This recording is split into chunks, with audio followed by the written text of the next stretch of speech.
So once you have hypertension or high blood pressure, there are a lot of potential complications that can start to crop up as a result, many of which you might not necessarily think of or associate with hypertension, but they can and definitely do happen.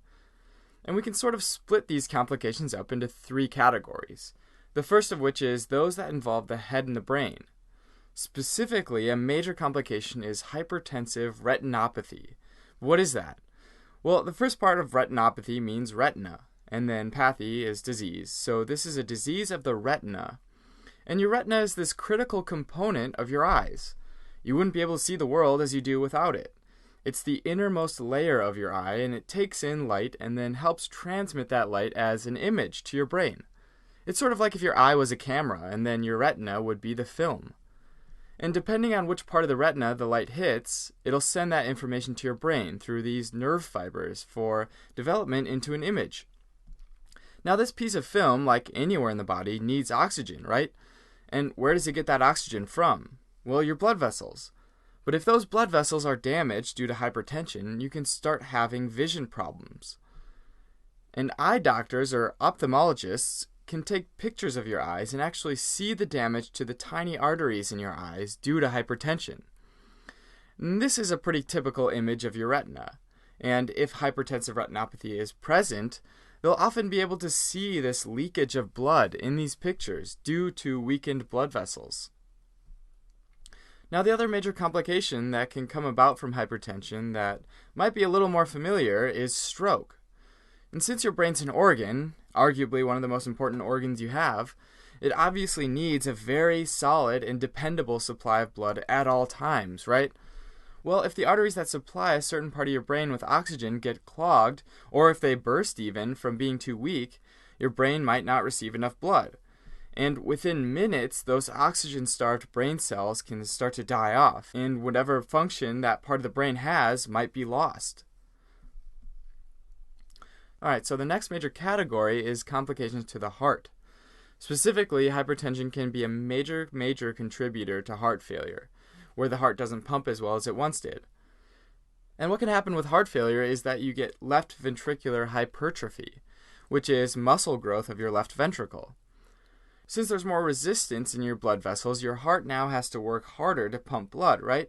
Especially the left ventricle, since it sends blood to your body and your organs. Similarly to how your biceps bulk up from lifting weights, your left ventricle gets bigger from pumping harder. Unfortunately, though, hypertrophy of the left ventricle isn't a healthy adaptation to an increased workload. And this change in shape of the left ventricle actually causes a decrease in pumping ability, and that's when the heart begins to fail. Now, another major effect to the heart is coronary artery disease. In the same way that other organs need blood to survive, your heart needs its own supply of blood to survive too. So the coronary arteries supply the myocardium, or the heart muscle, with blood. And these can become narrowed or weakened from hypertension and form these clots that start to block off the blood supply to the heart's muscles. And without a blood supply, those cells can start to die off, which can cause what's known as a heart attack, also known as a myocardial infarction. Now, the final category is peripheral artery disease, which we sometimes abbreviate PAD. And this is an atherosclerosis, or a buildup of plaque in the body outside the vessels of the heart, the head, and the brain. Kind of a catch-all category for things not in the last two, which is why we call them peripheral arteries. Now, some of the most commonly affected areas are the blood vessels that carry oxygen to your legs, your arms, your stomach, or your kidneys. Decreased oxygen supply due to weakened or blocked arteries from hypertension to really any part of the peripheral organs or tissues can cause things like ulcers, gangrene, and loss of tissue in the affected area.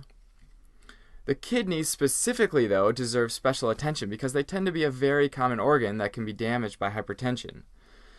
If plaque builds up or the arteries weakened and you get a reduced blood flow to the kidneys, then they can become damaged and their function can be reduced, just like any other organ.